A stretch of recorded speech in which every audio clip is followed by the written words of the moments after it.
Final મેચની ticket પર રજૂઆતને લઈ કોંગ્રેસ એમએલએ ઇમરાન ખેડાવાલાનું નિવેદન।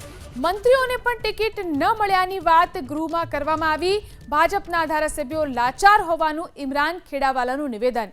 વિધાનસભા ગૃહમાં પ્રજાના મુદ્દાઓ પરની ચર્ચામાં રસ નહીં। મેચની ટિકિટોના કાળા બજારનો મુદ્દો પણ ગૃહમાં ઉઠ્યો।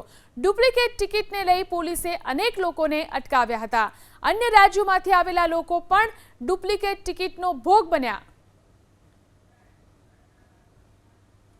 પાર્ટીના ધારાસભ્ય પોતે એક લાચારી અને મજબૂરી બતાવીને ગૃહના અંદર મંત્રીશ્રીને કહે કે ભારત અને ન્યૂઝીલેન્ડની ટિકિટો કોઈ પણ ધારાસભ્યને અમને આપી નથી, ત્યારે મંત્રીઓ પણ ઊભા થઈને કીધું બે જણાએ કે અમને પણ ટિકિટ મળી નથી।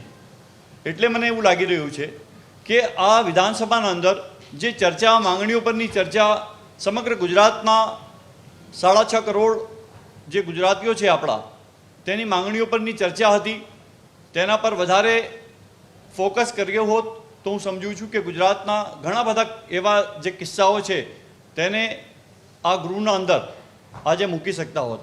પરંતુ પોતાની એક પર્સનલ માંગણી વિધાનસભાના અંદર લઈને ભારતીય જનતા પાર્ટીના ધારાસભ્ય આવે ત્યારે કંઈક અજુગતું લાગતું હોય તેવું મને આજે જણાયું।